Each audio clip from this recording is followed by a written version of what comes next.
শ্রীমদ্ ভগবদ্গীতায় সর্বশ্রেষ্ঠ অধ্যায় হল দ্বাদশ অধ্যায়ের ভক্তিযোগ। কারণ গীতার শুরু ভক্তি দিয়ে এবং শেষও ভক্তিতে।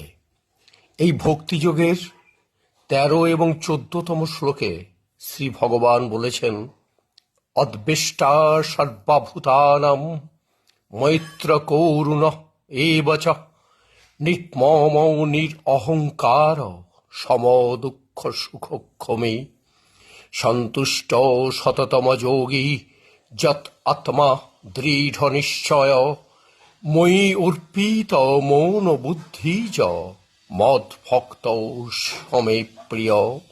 অর্থাৎ যিনি সর্ব অবস্থাতে সমভাবাপন্ন, দয়ালু, সর্বজীবে শিব দর্শন করেন, তিনি ভগবানের অত্যন্ত প্রিয়।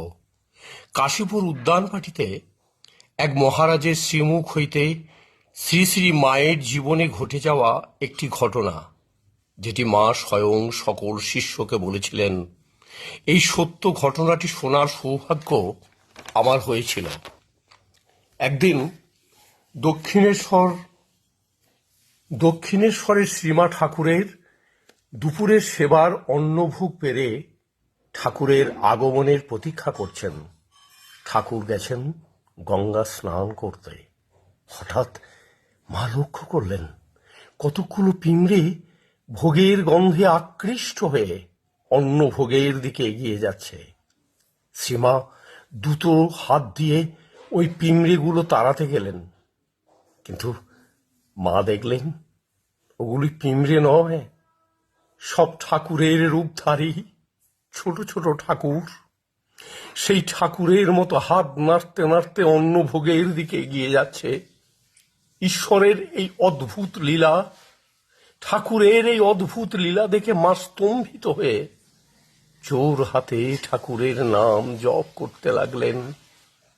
এই হলো প্রকৃত অর্থে সর্বজীবে শিব দর্শনের এক জ্বলন্ত উদাহরণ। জয় জয় মা শারদেশ্বরী, জয় স্বামী বিবেকানন্দা, জয় শ্রীরাম কৃষ্ণ।